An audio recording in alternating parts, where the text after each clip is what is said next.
إن الحمد لله نحمده ونستعينه ونستغفره ونؤمن به ونتوكل عليه ونعوذ بالله من شرور أنفسنا ومن سيئات أعمالنا من يهده الله فلا مضل له ومن يضلل فلا هادي له وأشهد أن لا إله إلا الله وحده لا شريك له وأشهد أن محمدًا عبده ورسوله يا أيها الذين آمنوا اتقوا الله حق تقاته ولا تموتن إلا وأنتم مسلمون يا أيها الناس اتقوا ربكم الذي خلقكم من نفس واحدة وخلق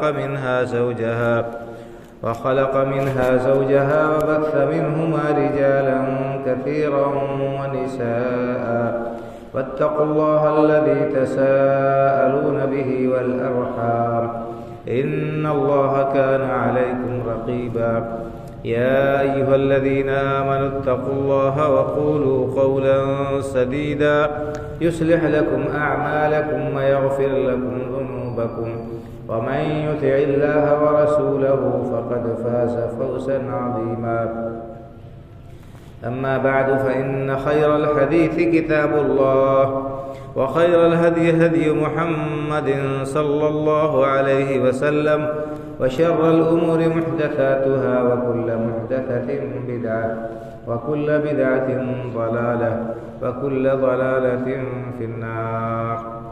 أعوذ بالله من الشيطان الرجيم. بسم الله الرحمن الرحيم. حميم والكتاب المبين إنا أنزلناه في ليلة مباركة إنا كنا منذرين فيها يفرق كل أمر حكيم أمرا من عندنا إنا كنا مرسلين. رب اشرح لي صدري ويسر لي أمري واحلل عقدة من لساني يفقه قولي. سبحانك لا علم لنا إلا ما علمتنا إنك أنت العليم الحكيم. ہر قسم کی حمد و ثنا کا مستحق اللہ وحدہ لا شریک ہے، جو ہم سب کا خالق و مالک، پروردگار اور پالنہار ہے، اور وہی اکیلا عبادت کے لائق ہے، اس کے سوا کوئی بھی ہستی عبادت کے لائق نہیں۔ ہم اس پاک پروردگار کی حمد و ثنا بیان کرتے ہیں۔ بے شمار صلاۃ و سلام نازل و سید الاولین والآخرین، امام الانبیاء والمرسلین، شفیع المذنبین، جناب محمد رسول اللہ صلی اللہ علیہ وسلم پر، آپ کے آل اولاد اور متبعین پر۔ اس مختصر سے حمد و صلات کے بعد یہ شعبان کا مہینہ چل رہا ہے، آپ تمام حضرات جانتے ہیں، اور آج شعبان کی 15ویں تاریخ ہے۔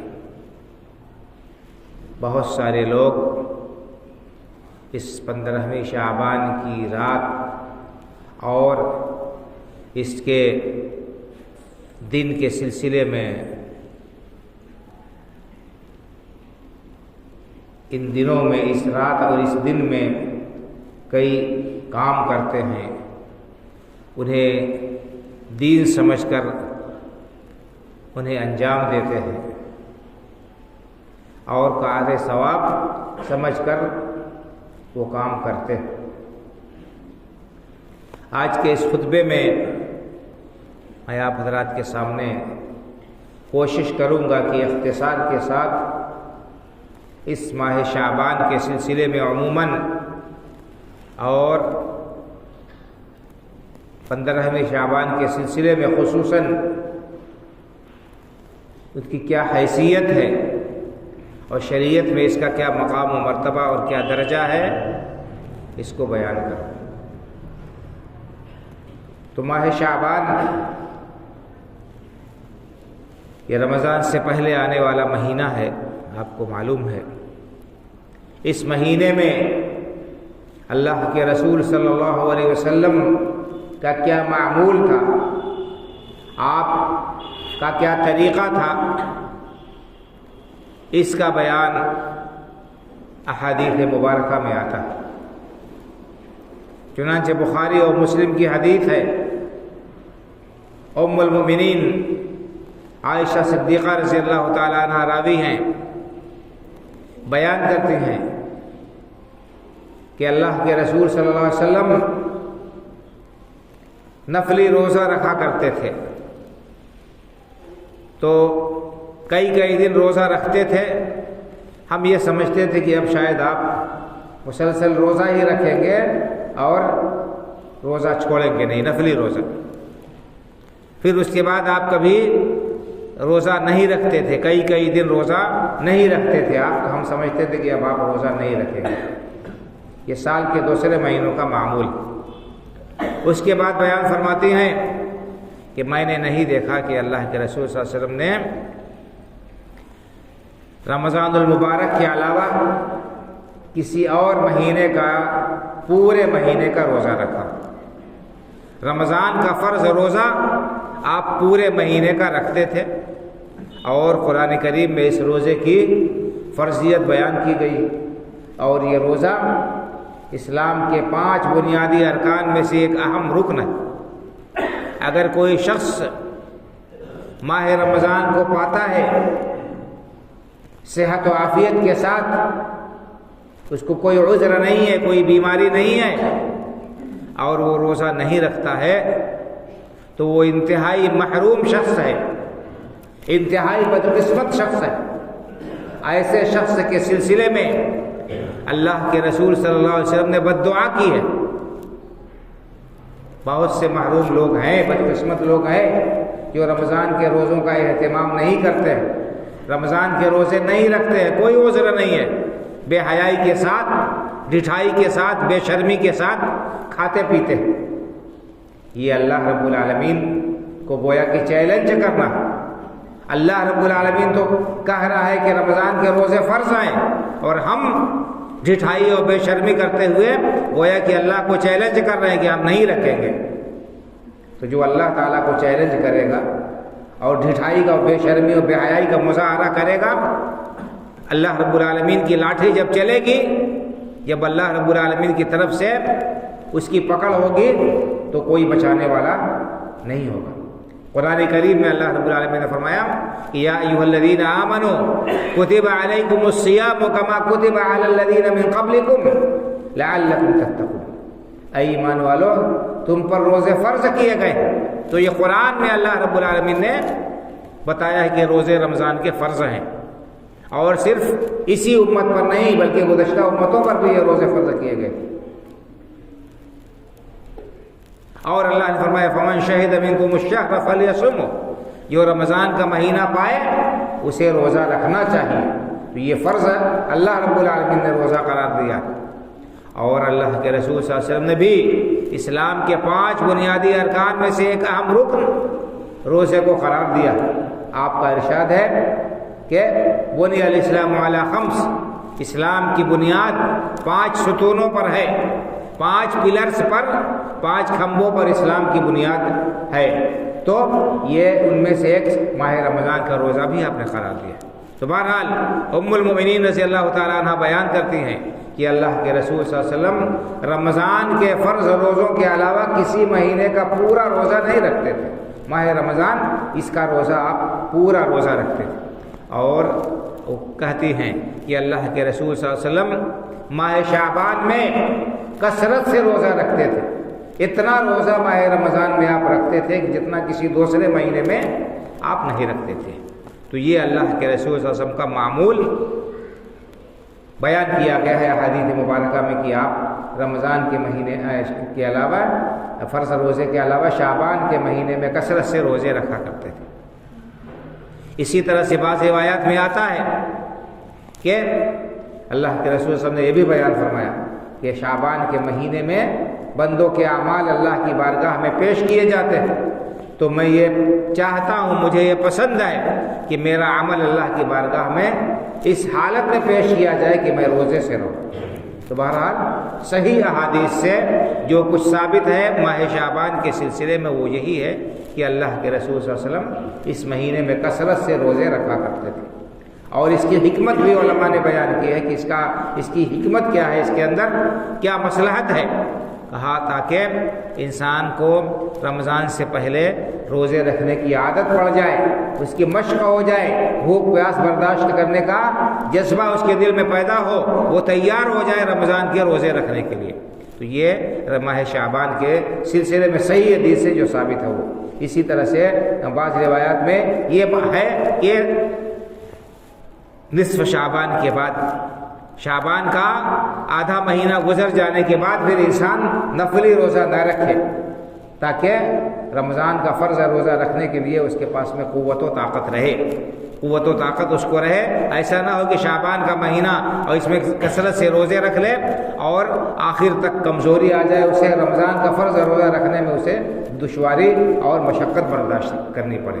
اس لیے آخری دنوں میں شعبان کے روزہ نہیں رکھنا چاہیے، اور نصف شعبان سے پہلے کثرت سے روزہ رکھنا چاہیے۔ ہاں اگر کسی شخص کی عادت تھی کہ وہ ہر پیر کو، ہر دوشنبہ اور ہر جمعرات کو روزہ رکھتا ہے، جیسا کہ اللہ کے رسول صلی اللہ علیہ وسلم کا معمول تھا کہ آپ ہر دوشنبہ کو اور ہر جمعرات کو روزہ رکھتے تھے، تو یہ اگر کسی کی عادت رہی ہے سال بھر یا اکثر وہ روزہ رکھتا رہا ہے تو 15 شعبان کے بعد بھی وہ ان دنوں میں روزہ رکھ سکتا ہے۔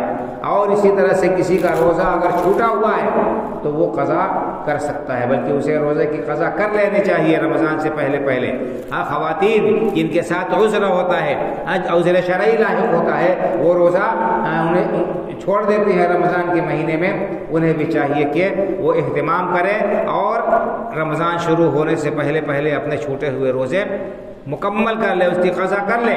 ام المؤمنین حضرت عائشہ صدیقہ رضی اللہ تعالیٰ عنہ کہتی ہیں کہ میرے رمضان کے روزے چھوٹ جاتے تھے تو میں شعبان سے پہلے ان کی قضا نہیں کر پاتی تھی۔ تو بہرحال یہ شعبان کے کا مہینہ خاص طور سے کسی ایک تاریخ کو اس کے مخصوص کر کے اس کی عبادت کرنا، اس میں عبادت کا اہتمام کرنا، یہ قطعاً کسی صحیح دلیل سے ثابت نہیں ہے۔ صحیح دلیل سے اللہ کے رسول صلی اللہ علیہ وسلم کا جو طرز عمل ام المؤمنین عائشہ صدیقہ رضی اللہ تعالیٰ عنہ نے بیان فرمایا ہے، احادیث مبارکہ میں آپ کا جو معمول اس ماہ مبارک کے سلسلے میں آتا ہے وہ یہی ہے کہ آپ اس میں کثرت سے روزہ رکھا کرتے تھے۔ رہ گئی اس کی 15ویں تاریخ کی رات، 15ویں رات جسے شب برات لوگ کہتے ہیں، اور 15 تاریخ کے دن میں مخصوص عبادت، اس سلسلے میں کوئی بھی صحیح دلیل نہیں ملتی، کوئی بھی صحیح دلیل نہیں ملتی۔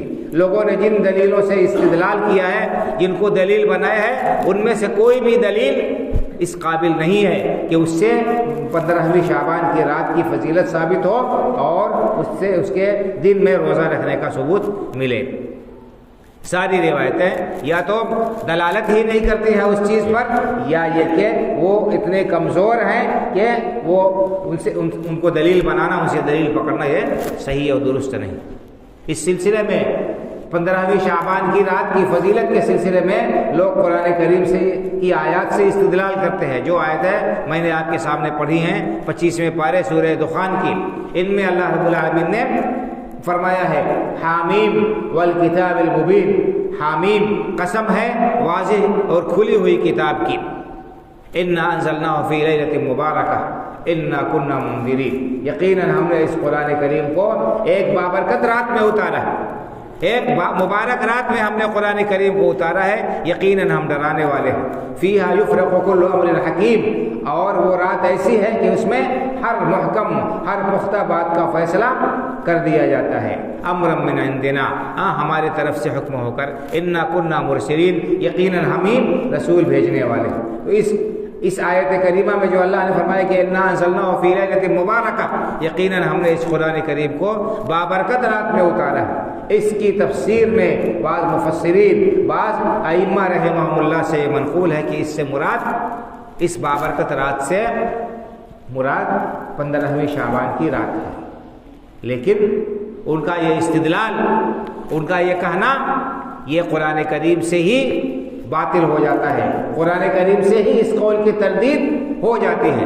ہمیں اور آپ کو معلوم ہے کہ قرآن میں کوئی اختلاف نہیں ہے، قرآن میں کوئی ٹکراؤ نہیں ہے کہ کہیں کوئی بات کہی جائے، کہیں کوئی بات کہی جائے۔ تو قرآن کریم میں اللہ تعالیٰ نے یہ بیان فرمایا ہے کہ قرآن کا نزول رمضان کے مہینے میں، اور رمضان کے مہینے میں بھی لیلۃ القدر میں ہوا۔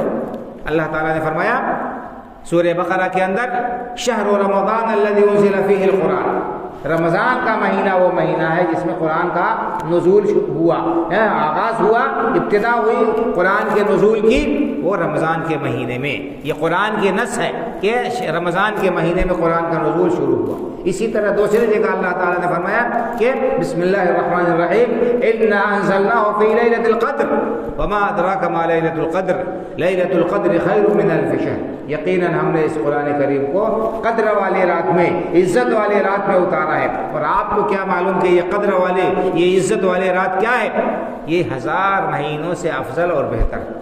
تو اللہ نے کیا فرمایا کہ قرآن کا نزول رمضان میں بھی لیلۃ القدر میں، اور احادیث مبارکہ میں یہ بات بیان کی گئی ہے وضاحت کے ساتھ کہ لیلۃ القدر، قدر والی رات، یہ رمضان کے آخری عشرے کی طاق راتوں میں سے کسی رات میں ہوتی، رمضان کے مہینے میں اور اس کے آخری عشرے میں، آخری عشرے کی طاق راتوں میں ہوتی ہے۔ تو یہ مبارک رات ہے، اللہ نے اسے بتایا ہے، تو لیلہ مبارکہ وہی ہے جو جسے لیلۃ القدر اللہ نے کہا۔ لہٰذا قرآن سے یہ ثابت ہوتا ہے کہ قرآن کا نزول یہ لیلۃ القدر میں ہوا۔ 15ویں شعبان مراد لینا اس سے قطعاً ثابت نہیں ہو سکتا، کیونکہ لیلۃ القدر ہرگز شعبان کے مہینے میں نہیں ہے۔ پوری امت کا اس بات پر اجماع اتفاق ہے کہ لیلۃ القدر یہ رمضان کے مہینے میں آتی ہے، کوئی بھی نہیں کہتا کہ لیلۃ القدر یہ شعبان کے مہینے میں آتی ہے۔ لہٰذا اس آیت سے دلیل پکڑنا اور یہ کہنا کہ انا انزلناہ فی لیلۃ مبارکہ، سورہ دخان کی اس آیت کریمہ میں اللہ نے جو فرمایا کہ قرآن کا نزول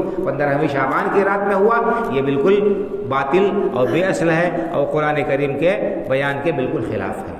تو اس آیت کریمہ سے 15ویں شعبان کی رات کی فضیلت کسی طرح سے بھی ثابت نہیں ہوتی ہے۔ اگر کوئی ثابت کرتا ہے تو یہ اس کی محض زبردستی کہی جائے گی اور قرآن کریم سے ٹکراؤ جو ہے کہا جائے گا۔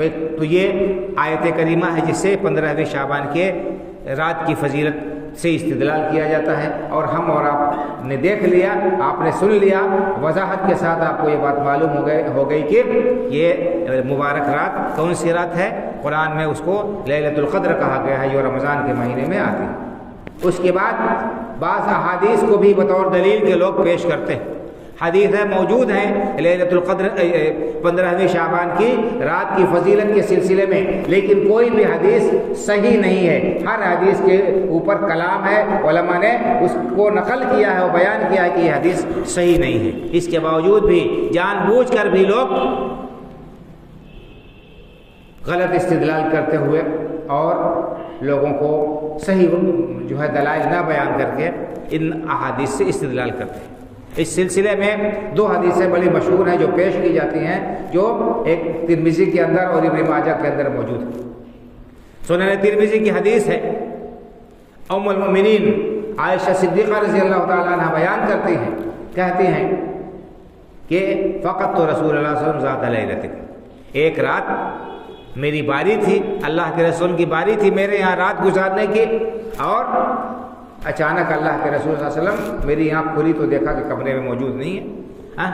آپ کمرے سے کہیں باہر گئے ہوئے تھے، تو آپ کی اور بھی ازواج مطہرات تھیں، میں پتہ کرنے کے میرے دل میں خیال گزرا، میں پتہ کرنے کے لیے کمرے سے باہر نکلے کہ آپ کہاں تشریف لے گئے، تو اللہ کے رسول صلی اللہ علیہ وسلم واپس آ رہے تھے بقیع سے۔ جب میں نے دیکھا کہ آپ آ رہے ہیں واپس تو میں جلدی کمرے میں آئی، ظاہر سی بات ہے تیز سے چلنے کی وجہ سے سانس پھول رہی تھی۔ اللہ کے رسول صلی اللہ علیہ وسلم کو اندازہ ہو گیا کہ تو آپ نے پوچھا کہ اے عائشہ، کیا تمہیں اس بات کا اندیشہ ہوا کہ اللہ اس کے رسول تمہارے اوپر ظلم کریں گے؟ کیا تمہیں اس بات کا اندیشہ ہے کہ اللہ اور اللہ کے رسول تم پر ظلم کریں گے؟ کیا یہ ممکن ہے کہ میں اپنی باری چھوڑ، تمہاری باری چھوڑ کر کسی دوسری بیوی کے یہاں چلا جاؤں؟ اس کے بعد آپ نے فرمایا کہ تمہیں معلوم نہیں ہے کہ یہ 15ویں شعبان کی رات ہے، یہ 15ویں شعبان کی رات ہے، اور 15ویں شعبان کی رات اللہ تعالیٰ قریب والے آسمان پر اترتا ہے، نازل ہوتا ہے اللہ تعالیٰ سمائے دنیا پر، اور قبیلہ کلب کی بکریوں کے بالوں سے زیادہ لوگوں کے گناہوں کو معاف فرماتا ہے۔ عرب کا بڑا مشہور قبیلہ تھا بنو کلب، ان کے پاس بہت زیادہ بکریاں تھیں، بہت زیادہ بکریوں والے وہ تھے. تو آپ کو معلوم ہے کہ ایک بکری کے اندر کتنے بال ہوتے ہیں. تو جس قبیلے کے پاس بے شمار بکریاں ہیں ہزاروں کی تعداد میں, تو ان بکریوں کے بالوں کی مقدار کتنی زیادہ ہوگی, یعنی بے انتہا. گویا کہ اللہ تعالیٰ اس رات میں بے انتہا لوگوں کے گناہوں کو معاف فرما دیتے. تو ایک روایت یہ بیان کی جاتی ہے 15ویں شعبان کی فضیلت کے سلسلے میں کہ اس رات میں اللہ رب العالمین بے شمار لوگوں کے گناہوں کو معاف فرماتے ہیں. لیکن امام ترمذی رحمۃ اللہ علیہ نے اس حدیث کو بیان کرنے کے بعد خود ذکر کر دیا کہ یہ حدیث صحیح نہیں ہے, یہ حدیث صحیح نہیں ہے. اور انہوں نے بتا دیا ہے کہ اس حدیث میں کہ جو ایک راوی ہیں یحییٰ ابن ابی کثیر, امام بخاری رحمۃ اللہ علیہ کہتے ہیں کہ انہوں نے جن سے روایت کیا ہے عروہ سے, ان سے ان کی ملاقات نہیں ہے. اسی طرح سے حجاج بن ارطاط ایک راوی ہیں, وہ ضعیف ہے. دو وجہ سے یہ حدیث ضعیف ہے. امام ترمذی رحمۃ اللہ علیہ نے حدیث ذکر کرنے کے بعد وہیں پر بیان کر دیا. ایک تو یہ کہ سند کے اعتبار سے یہ حدیث ثابت نہیں. دوسری بات یہ کہ اگر اس رات کی اتنی فضیلت تھی, اس رات میں عبادت کرنے کا اتنا زیادہ مقام تھا, تو اللہ کے رسول صلی اللہ علیہ وسلم ضرور اپنے گھر والوں کو اس کے بارے میں بتاتے اور لوگوں کو بھی آپ بتاتے. جیسا کہ لیلۃ القدر کے سلسلے میں آپ صلی اللہ علیہ وسلم نے اپنی امت کو بتایا, صحابہ کرام رضی اللہ تعالیٰ عنہم اجمعین کو تاکید کی کہ اس لیلۃ القدر کو تلاش کرو, آخری عشرے کی طاق راتوں میں لیلۃ القدر کو تلاش کرو. آپ نے لیلۃ القدر کی فضیلت بھی بیان فرمائی. اور یہاں پر آپ کی اہلیہ محترمہ کو ہی پتہ نہیں کہ آج کتنی فضیلت والی رات ہے. وہ سو رہی ہیں اور اللہ کے رسول صلی اللہ علیہ وسلم کہیں چلے گئے اور ان کو شبہ گزرا تو تلاش کرنے نکلی. تو اگر یہ یعنی رات اتنی فضیلت والی ہوتی تو یقیناً اللہ کے رسول صلی اللہ علیہ وسلم اپنی زوج مطہرہ کو ضرور بتاتے اور انہیں عبادت کے لیے بیدار کرتے اور انہیں تاکید کرتے اس کی. جیسا کہ انہی کا بیان ہے ام المؤمنین رضی اللہ عنہ کا کہ اللہ کے رسول صلی اللہ علیہ وسلم کا معمول کیا تھا کہ اذا دخل العشر جد وشد المئزر وَأَحْيَا لَيْلَهُ وَأَيْقَظَ أَهْلَهُ كَمَا قَالَ. کہا کہ اللہ کے رسول کا معمول یہ تھا کہ رمضان کا آخری عشرہ آ جاتا تھا تو آپ کمر کس لیتے تھے, تیار ہو جاتے تھے عبادت کرنے کے لیے, اور خود بھی راتوں میں جاگ کر اللہ رب العالمین کی عبادت کا اہتمام کرتے تھے اور اپنے گھر والوں کو بھی آپ بیدار کرتے تھے. تو ایک طرف لیلۃ القدر کی یہ فضیلت ہے کہ اللہ کے رسول صلی اللہ علیہ وسلم امت کو بھی اس کی تلقین اور ترغیب دے رہے ہیں اور بتا رہے ہیں کہ اس کو تلاش کرو. اور قرآن کریم میں بھی اس کا صراحتاً بیان ہے کہ لیلۃ القدر کی عبادت 1000 مہینوں کی عبادت سے افضل و بہتر ہے. اور یہاں پر آپ کی اہلیہ محترمہ, آپ کی زوجہ مطہرہ کو ہی پتہ نہیں اور آپ نے ان کو نہیں بتایا, اکیلے عبادت کر رہے ہیں. تو اگر واقعی یہ رات اتنی اہمیت والی ہوتی تو اللہ کے رسول صلی اللہ علیہ وسلم ضرور اپنے گھر والوں کو بتاتے. تو ایک روایت یہ ہے. دوسری روایت یہ نہیں, عائشہ صدیقہ رضی اللہ تعالیٰ عنہ سے مروی ہے, وہ کہتی ہیں کہ ایک رات اللہ کے رسول صلی اللہ علیہ وسلم کی باری تھی میرے یہاں رات گزارنے کی, تو اللہ کے رسول صلی اللہ علیہ وسلم میرے کمرے میں نماز پڑھنے لگے. اللہ کے رسول صلی اللہ علیہ وسلم نماز پڑھنے لگے. آپ نے سجدہ کیا, بہت لمبا سجدہ کیا. اللہ کے رسول صلی اللہ علیہ وسلم نے بہت ہی لمبا سجدہ کیا, یہاں تک کہ مجھے یہ گمان گزرا, مجھے یہ وسوسہ ہوا, میرے دل میں خیال ہوا کہ کہیں آپ کا انتقال نہ ہو گیا ہو, کہیں آپ کی روح قبضہ نہ ہو گئی ہو. تو پھر میں نے آپ کے پیر پر ہاتھ لگایا, اپنے آپ کے پیر پر میں نے ہاتھ لگایا تو آپ نے اپنے پیر کو ہلایا.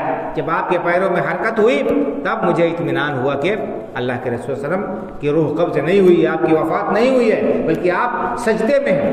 تو بہرحال اللہ کے رسول صلی اللہ علیہ وسلم نے جب نماز پوری کی, نماز سے فارغ ہوئے, تو آپ نے فرمایا کہ اے عائشہ تمہیں معلوم نہیں ہے کہ یہ شعبان کی 15ویں رات ہے, اور 15ویں رات کو اللہ رب العالمین لوگوں کو ندا دیتا ہے, پکارتا ہے کہ کیا ہے کوئی جو روزی طلب کرنے والا ہے میں اسے روزی دوں, کیا ہے کوئی جو شفا مانگنے والا ہے میں اسے شفا دوں, کیا ہے کوئی جو فلاں چیز مانگنے والا ہے. یہاں تک کہ اللہ تعالیٰ اس طرح سے ندا دیتا رہتا ہے۔ تو یہ حدیث سنن ابن ماجہ کے اندر اور بعض کتابوں کے اندر پائی جاتی ہے۔ یہ حدیث بھی سند کے اعتبار سے ضعیف ہے اور اس کی سند بھی ثابت نہیں ہے۔ اور دوسری بات، یہاں پر بھی وہی اشکال آتا ہے کہ اگر اتنی اہم رات تھی، اللہ کے رسول صلی اللہ علیہ وسلم نے اپنی اہلیہ محترمہ کو بیدار نہیں کیا، اپنے گھر والوں کو نہیں جگایا، ان کو عبادت کرنے کا حکم نہیں دیا، آپ صلی اللہ علیہ وسلم نے تنہا عبادت کی، تو اس سے اس طرح کے یہ دو روایتیں ہیں جو قدر کم ضعیف ہیں۔ ان کے علاوہ اور دوسری روایتیں جو اس رات کی فضیلت کے سلسلے میں بیان کی جاتی ہیں وہ تو انتہائی ضعیف ہیں، وہ اس لائق ہی نہیں ہے کہ ان کو بیان کیا جائے، ان کو ذکر کیا جائے۔ اور اسی طرح سے اس دن کے روزے کی فضیلت کے سلسلے میں حضرت علی رضی اللہ تعالیٰ عنہ کی طرف جو حدیث منسوب کی جاتی ہے، ائمہ نے کہا کہ وہ حدیث ہے ہی نہیں، وہ حدیث موضوع ہے، گھڑی ہوئی ہے، جس میں علی رضی اللہ تعالیٰ عنہ سے اللہ کے رسول نے فرمایا کہ جب یا آپ انہوں نے روایت کیا اللہ کے رسول صلی اللہ علیہ وسلم سے، آپ نے فرمایا کہ 15ویں شعبان کی رات میں قیام کرو، اس رات میں عبادت کرو اور دن میں روزہ رکھو۔ تو یہ حدیث ہے ہی نہیں۔ جو لوگ حدیث کے نام سے اس کو پیش کرتے ہیں بہت بڑی جرات ہے اللہ کے رسول صلی اللہ علیہ وسلم کے اوپر یہ جھوٹی بات منسوب کرنا ہے۔ حدیث موضوع حدیث کہتے ہیں گھڑی ہوئی، جو اللہ کے رسول نے فرمائی ہی نہ ہو، کسی دوسرے نے گھڑ کر آپ کی طرف منسوب کر دی ہو، اور موضوع حدیث کو بیان کرنا حرام ہے اور بہت بڑا گناہ کا کام ہے۔ اور اللہ کے رسول صلی اللہ علیہ وسلم نے یہ بات بیان فرمائی ہے، وعید سنائی ہے کہ من کذب علی متعمدا فلیتبوأ مقعدہ من النار، جو شخص میری طرف کوئی غلط بات جان بوجھ کر جھوٹے طور پر منسوب کرتا ہے، اسے اپنا ٹھکانہ جہنم میں بنا لینا چاہیے۔ بڑی سخت وعید ہے بھائی اور بزرگوں، لیکن لوگ جانتے نہیں ہیں اور نہ تحقیق کرتے ہیں اور نہ ہی لوگ اس کو بیان کرتے ہیں اور واضح طور پر اس کو واضح کرتے ہیں۔ تو بہرحال کہنے کا مطلب یہ ہے، خلاصہ کلام یہ ہے بھائی اور بزرگوں کہ 15ویں شعبان کی رات کی کوئی خصوصی فضیلت کسی صحیح حدیث سے ثابت نہیں، نہ اس دن کے روزہ رکھنے کے سلسلے میں کوئی صحیح حدیث ہے۔ ہاں، عموم پر سے استدلال کرتے ہوئے اللہ کے رسول صلی اللہ علیہ وسلم کا جو معمول تھا، اس شعبان کے مہینے میں انسان کثرت سے روزہ رکھے، تو اگر 15ویں شعبان کو بھی روزہ رکھتا ہے اور اس کا معمول ہے نماز وغیرہ پڑھنے کا، پڑھتا ہے تو پڑھ سکتا ہے، لیکن مخصوص کر کے اس دن کی عبادت کرنا یہ قطعاً ثابت نہیں ہے۔ اور دین وہی ہے جو اللہ کی کتاب اور اللہ کے رسول صلی اللہ علیہ وسلم کی سنت سے ثابت ہے۔ اگر ہم نے اس میں کوئی ترمیم کیا، کوئی اضافہ کیا، کوئی کمی بیشی کی یا اپنی طرف سے کوئی نئی چیز ایجاد کی، تو بھائی اور بزرگوں یہ اللہ رب العالمین کے یہاں مقبول نہیں ہو سکتی ہے۔ اور اسی طرح سے اس 15ویں شعبان کی رات میں قبرستان جو لوگ جاتے ہیں قبروں کی زیارت کے لیے، یہ بھی بالکل بے اصل ہے۔ اللہ کے رسول صلی اللہ علیہ وسلم نے ہمیشہ قبرستان جانے کا حکم دیا ہے۔ آپ کا عام حکم ہے کہ کنت نہیتکم عن زیارت القبور الا فزوروها فانها تذکر الاخرہ، لوگوں میں نے تمہیں قبرستان جانے سے منع کر دیا تھا، لیکن اب قبرستان جایا کرو۔ کیوں؟ اس لیے کہ اس سے آخرت یاد آتی ہے۔ انسان جب جائے گا قبرستان اور وہاں جا کر کھڑا ہوگا، دیکھے گا، تو اب اس کو آخرت یاد آئے گی۔ وہاں پر بڑے بڑے لوگ دفن ہیں، بڑے بڑے مالدار اور طاقتور اور بہادر، اور اسی طرح سے امیر، وزیر، کبیر، حاکم، بڑے بڑے لوگ سب کے سب جو دفن ہوتے ہیں قبرستان میں۔ انسان جائے گا، عبرت و نصیحت حاصل کرے گا اور آخرت کے لیے تیاری کرے گا، دنیا سے بے رغبتی اس کے دل میں آئے گی۔ تو یہ مقصد ہے قبرستان جانے کا، لیکن اس کے لیے کوئی دن مخصوص کر کے اس دن جانا ہے اہتمام کے ساتھ، یہی دین میں نئی چیز ایجاد کرنا ہے۔ لوگ کہتے ہیں کہ اس سے کیا فرق پڑتا ہے، اس سے کیا فرق پڑتا ہے؟ بہت بڑا فرق ہے بھائی اور بزرگوں۔ صحابہ کرام رضی اللہ تعالیٰ عنہ اجمعین کہ آپ سیرت پڑھیں گے اور ان کے حالات پڑھیں گے تو معلوم ہوگا کہ وہ ان تمام چیزوں پر نکیر کیا کرتے تھے۔ بظاہر ایک چیز اچھی ہوتی تھی، لیکن اللہ کے رسول صلی اللہ علیہ وسلم سے وہ چیز ثابت نہیں، تو اس طریقے سے کرنا ثابت نہیں، تو اس کو بدعت کہتے تھے، اسے گمراہی کہتے تھے۔ سنن دارمیہ حدیث کی کتاب ہے، اس میں ایک واقعہ مذکور ہے۔ حضرت عبداللہ بن مسعود رضی اللہ تعالیٰ عنہ ایک بار مسجد میں گئے، دیکھا کہ لوگ حلقہ لگا کر بیٹھے ہوئے ہیں، اور ایک آدمی کہہ رہا ہے کہ 33 بار سبحان اللہ کہو، تو سارے لوگ 33 بار سبحان اللہ کہہ رہے ہیں۔ دوسرے لوگ کہہ رہا ہے اس کے بعد 33 بار الحمدللہ کہو، تو سب لوگ الحمدللہ کہہ رہے ہیں۔ پھر کہہ رہا ہے 34 بار اللہ اکبر کہو، سب لوگ اللہ اکبر کہہ رہے ہیں اجتماعی طور پر حلقہ بنا کر۔ عبداللہ بن مسعود رضی اللہ تعالیٰ عنہ نے دیکھا تو سخت ناراض ہوئے اور کہا کہ کتنی جلدی تم لوگ بدل گئے، اے محمد صلی اللہ علیہ وسلم کے صحابہ، کہ تم کتنی جلدی بدل گئے۔ اور اس کے بعد آپ نے وہاں کے لوگوں سے کہا جو لوگ یہ کام کر رہے تھے کہ اس سے بہتر یہ ہوتا کہ تم اپنے گناہوں کو شمار کرتے۔ دیکھیے سبحان اللہ، الحمدللہ، اللہ اکبر کہنا یہ حدیث سے ثابت ہے، اللہ کے رسول صلی اللہ علیہ وسلم نے اس کی تاکید کی ہے اور نماز فرض نماز کے بعد اس کو پڑھنے کی فضیلت بیان کی ہے۔ اپنی بیٹی حضرت فاطمہ رضی اللہ تعالیٰ عنہ کو یہ سکھایا ہے کہ وہ بستر پر جائیں تو یہ تسبیح پڑھیں، اسی لیے اس کو تسبیح فاطمہ بھی کہا جاتا ہے۔ کہا کہ یہ خادم سے بہتر ہے کہ جب بستر پر انسان جائے سوتے ہوئے تو 33 بار سبحان اللہ، 33 بار الحمدللہ اور 34 بار اللہ اکبر پڑھ لے، لیکن اس کی صرف شکل بدل دیا۔ اجتماعی طور پر ایک آدمی تلقین کر رہا ہے اور سارے لوگ ساتھ ساتھ کہہ رہے ہیں، اس کو حضرت عبداللہ بن مسعود رضی اللہ تعالیٰ عنہ نے اسی کو گمراہی سے تشبیہ دیا، اس کو گمراہی سے تشبیہ دیا، اس پر ناراضگی کا اظہار کیا۔ اور آج ہم لوگ ہیں کہ نئی نئی چیزیں ایجاد کر رہے ہیں، اور جب ان سے کہا جاتا ہے کہ آپ ایسا نہ کیجیے، اس کا ثبوت نہیں ہے، تو پھر حجت کرتے ہیں، پھر وہ بحث مباحثہ کرتے ہیں، پھر کہتے ہیں اس میں کیا حرج ہے۔ بھائیو، اگر دین اسی طرح سے منمانی کا نام ہوتا تو دین کا کباڑہ ہو جاتا۔ اگر کوئی آپ سے کہے اذان ختم ہوتی ہے لا الہ الا اللہ پر، کوئی کہے کہ ہم اس کے بعد محمد رسول اللہ بھی کہیں گے، کیا حرج ہے؟ کلمہ ہم پڑھتے ہیں پورا لا الہ الا اللہ محمد رسول اللہ، اور ہم اذان ختم کر دیتے ہیں اللہ اکبر کے بعد لا الہ الا اللہ پر، تو ہم محمد رسول اللہ بھی کہیں گے تو کیا حرج ہے؟ اگر کوئی یہ کہے کہ کلمہ ہم پورا کریں گے، ادھورا کلمہ نہیں پڑھیں گے، لا الہ الا اللہ کے ساتھ محمد رسول اللہ بھی کہیں گے اذان میں، تو کیا کوئی آدمی اس کو قبول کر سکتا ہے؟ ہر آدمی اعتراض کرے گا کہ نہیں، اذان میں یہ کلمہ ثابت نہیں ہے، لہٰذا اگرچہ یہ کلمہ کا جز ہے لیکن یہاں نہیں کہا جا سکتا۔ فرض نماز ہم پڑھتے ہیں، ظہر 4 رکعت پڑھتے ہیں، عصر 4 رکعت پڑھتے ہیں، عشاء 4 رکعت پڑھتے ہیں، مغرب کی نماز بیچ میں 3 رکعت آتی ہے۔ کوئی آدمی اگر کہے کہ ہم یہ 3 رکعت کیوں پڑھیں، 1 رکعت اور ملا کر 4 رکعت کر لیتے ہیں مغرب کی بھی، تو کیا اس کی 3 رکعتیں قبول ہو جائیں گی؟ آخر چوتھی رکعت جو پڑھے گا مغرب کی، اس میں بھی وہ سورہ فاتحہ پڑھے گا، اس میں رکوع کرے گا، تسبیح پڑھے گا، سجدہ کرے گا، تسبیح پڑھے گا اور درود شریف پڑھے گا، تمام نیک کام کرے گا وہ۔ لیکن کیا چوتھی رکعت کوئی آدمی بڑھا دے تو اس کی مغرب کی نماز ہو جائے گی؟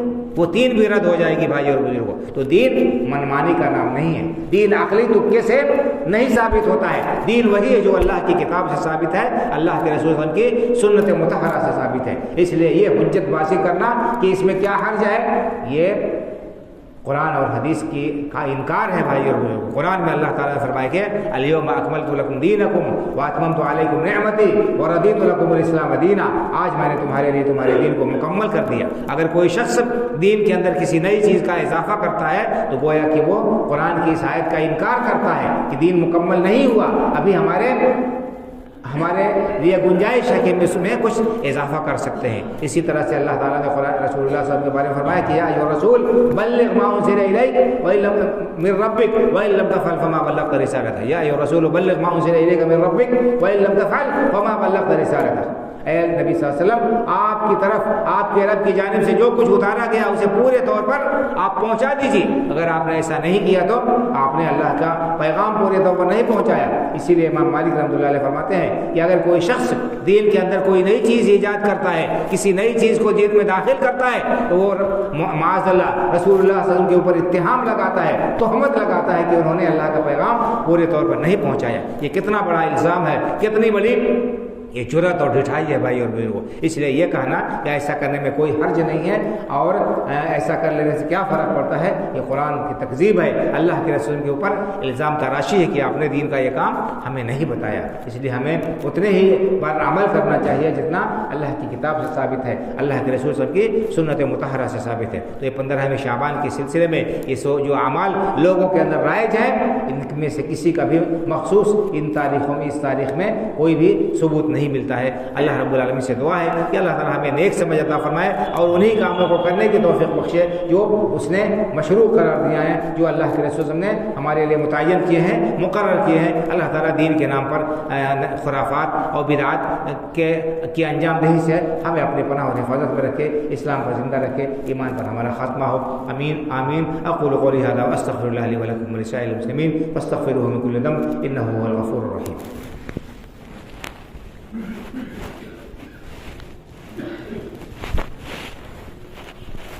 إن الحمد لله نحمده ونستعينه ونستغفره ونؤمن به ونتوكل عليه ونعوذ بالله من شرور أنفسنا ومن سيئات أعمالنا من يهده الله فلا مضل له ومن يضلل فلا هادي له وأشهد أن لا إله إلا الله وحده لا شريك له وأشهد أن محمدا عبده ورسوله إن الله وملائكته يصلون على النبي يا أيها الذين آمنوا صلوا عليه وسلموا تسليما اللهم صل على محمد وعلى آل محمد كما صليت على إبراهيم وعلى آل إبراهيم إنك حميد مجيد اللهم بارك على محمد وعلى آل محمد كما باركت على إبراهيم وعلى آل إبراهيم إنك حميد مجيد اللهم انصر من نصر دين محمد صلى الله عليه وسلم واجعلنا منهم واخذل من خذل دين محمد صلى الله عليه وسلم ولا تجعلنا منهم عباد الله رحمكم الله إن الله يأمر بالعدل والإحسان وإيتاء ذي القربى وينهى عن الفحشاء والمنكر والبغي يعظكم لعلكم تذكرون فاذكروا الله يذكركم وادعوه يستجب لكم ولذكر الله أكبر والله يعلم ما تصنعون